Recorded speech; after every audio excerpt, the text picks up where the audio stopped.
और दूसरी बड़ी खबर इस वक्त सामने आ रही है कानपुर से, जहां कानपुर लंबोर्गिनी हादसे पर विवाद बढ़ गया है। दरअसल सीसीटीवी में कार में आरोपी शिवम नजर आ रहा है और शिवम के पिता के मिश्रा ने आरोपों का खंडन किया है। दरअसल ये कहा जा रहा था कि उनका बेटा शिवम ये कार नहीं चला रहा था, लेकिन अब तस्वीरों में ये साफ तौर पर नजर आ रहा है कि शिवम ही ड्राइव कर रहा था। ये तस्वीरें हम आपको दिखा रहे हैं। देखिए, दो तस्वीरें, कानपुर में जो लंबोर्गिनी विवाद था, दूसरी तस्वीर में शिवम साफ तौर पर ड्राइविंग सीट से ही निकलता नजर आ रहा है। मानस हमारे साथ जुड़ गए हैं अपडेट के साथ। मानस, तस्वीरों में तो शिवम ही ड्राइविंग सीट से निकलता नजर आ रहा है, कितनी मुश्किलें बढ़ती नजर आ रही हैं?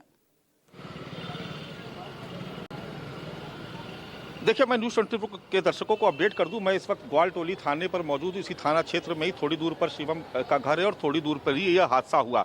आपको थाने के भीतर लेके चलते हैं। अभी थोड़ी देर पहले यहाँ पर शिवम के पिता के मिश्रा को यहाँ बुलाया गया, तो उनके साथ में उनके अधिवक्ता भी मौजूद थे और जो ये कह रहे थे कि गाड़ी शिवम नहीं, उनका ड्राइवर मोहन चला रहा था। शिवम के बारे में बताएगा कि शिवम जो है वो दिल्ली में अपना इलाज करवा रहा है।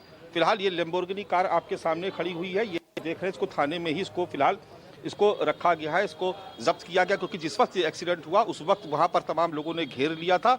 बाउंसर्स साथ में मौजूद थे, उन बाउंसर्स से बताया गया धक्का मुक्की, जिसके बाद ये विवाद बढ़ा। ये कार की तस्वीर आप देखिए और दूसरी साइड से दिखाएंगे। देखिए, ये आप इस पे स्क्रैच देख रही हैं कार पे, तो ये तो तय है कि एक्सीडेंट हुआ है। स्क्रैच आप देख रहे हैं, गाड़ी में नुकसान भी हुआ है। और ये देखिए, दूसरी तरफ से आपको लेकर के चलते हैं।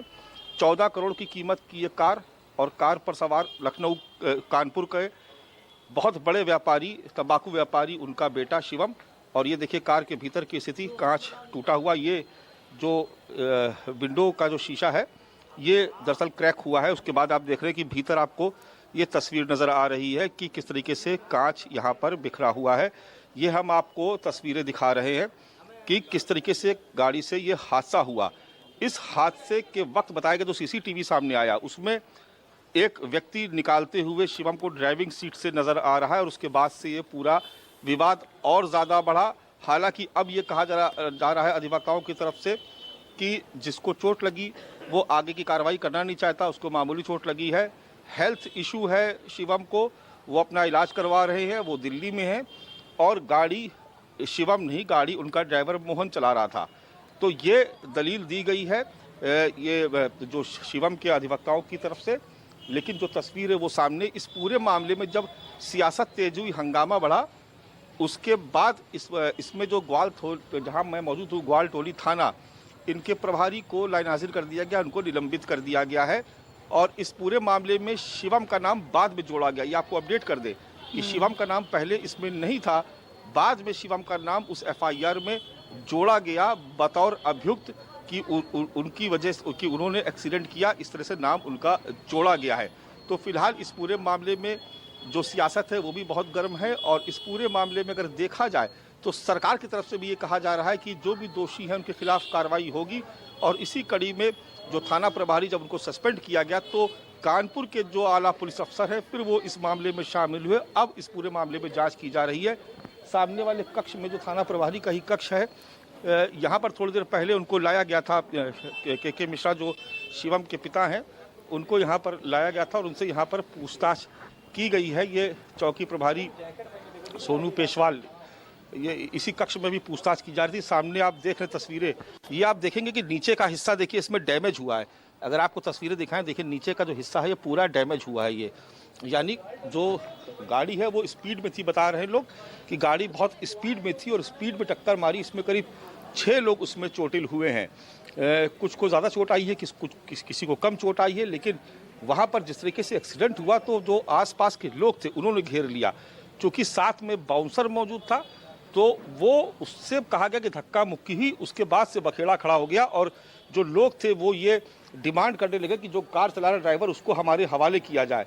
फिर थोड़ी देर बाद पुलिस आ गई, चूँकि रसूखदार परिवार है, हाई प्रोफाइल परिवार है, इस कानपुर के बड़े उद्योगपति, बड़े व्यापारी तंबाकू के। तो थोड़ी देर में पुलिस भी आ गई। उसके बाद फिर इस गाड़ी को यहाँ पर लाया गया और इसी बीच में शिवम जो था वो ये कहा गया कि वो वहाँ से निकल गया। और बाद में जो मुकदमा दर्ज हुआ उसमें भी शिवम का नाम नहीं डाला गया, जिसकी वजह से विवाद और बढ़ा। और विपक्षी दलों के तमाम नेताओं को ये मौका मिला कि वो इस पर सवाल खड़े कर सकें। उसके बाद जब ये मामला लखनऊ के संज्ञान में आया, शासन के संज्ञान में आया। सरकार को जब इसकी जानकारी तो उसके बाद इस पूरे मामले में कार्रवाई की गई।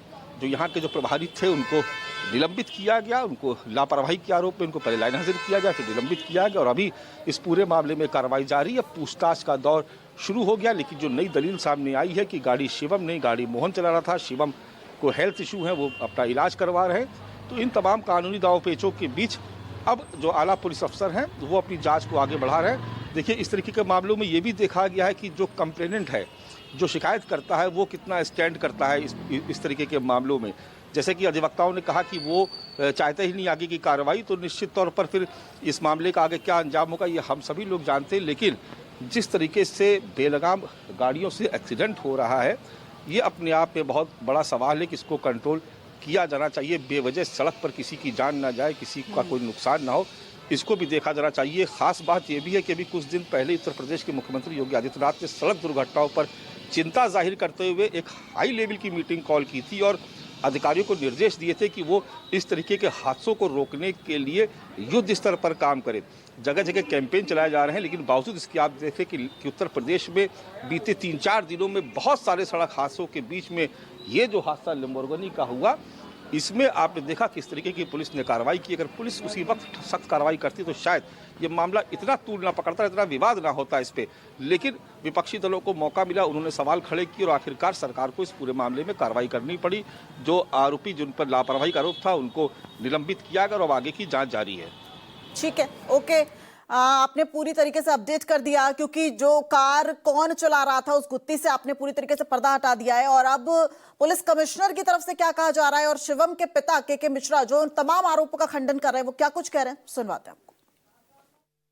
तो ये उस गाड़ी में ड्राइवर और शिवम 2 लोग थे। कार चला कौन रहा था? मैं नहीं था वहाँ पे, मुझे नहीं मालूम। ये जांच का विषय है। पूरी कहानी सुननी तो शांत रहिए, अगर पूरी कहानी सुनते चुप रहिए। मैं पूरी घटना बताने को तैयार हूँ। एक तरफ पुलिस परेशान कर रही, एक तरफ आप लोग परेशान कर रहे हैं। आप मेरी बात सुनना चाहते, मैं पूरी घटना बताने को तैयार हूँ, केवल बाद में प्रश्न करिएगा जो मेरे संज्ञान में आया। गाड़ी लैम्बोर्गिनी कुछ उसमें खराबी हो गई थी। जिस दिन ये घटना घटी है उसके एक दिन पहले मिस्त्री बाहर से आके उसने गाड़ी को कुछ ठीक किया, जो भी उसमें टेक्निकल प्रॉब्लम थी। उसके बाद में दूसरे दिन शिवम और ड्राइवर 2 आदमी उस गाड़ी को टेस्टिंग के लिए ले गए कि भाई दिन में देखे। आप बाद में प्रश्न करिए, मैं अपनी बात खत्म करूँगा। वो उसको गाड़ी को टेस्ट के लिए ले गए, सिविल लाइन्स तक ले गए। सिविल लाइन से लेके वो धीरे वापस आ रहे थे। उसी बीच में जहाँ ये घटना घटित हुई है उसके पास जब घटना घटित हुई है उसके पहले शिवम को कुछ झपकी आने लगी, ऐसा ड्राइवर को। वो तो उनका कहना है कि ड्राइवर चला रहा था, लेकिन हमारी विवेचना, जब शिवम का नाम हमारी विवेचना में आने का मतलब है कि हम संतुष्ट हैं कि ड्राइवर शुभम है। तो वो कुछ भी बोलते रहे कि हमारी जांच, जो हमारे पास सीसीटीवी फुटेज है और जो हमारी विवेचना में, यार विवेचना में नाम आने के बाद ही उनका नाम जो है उसमें एफआईआर में लिया गया है। तो इसलिए वो अपनी बात करें, हम कोर्ट में अपना बात रखें कि ये गाड़ी खुद चला रहे थे। तो किस तरीके से देखिए स्पीड और खतरनाक जो ये मामला सामने आया उसका सच पूरी तरीके से सामने आ गया। बहुत शुक्रिया मानस आपका इस पूरी अपडेट के लिए। और अगली खबर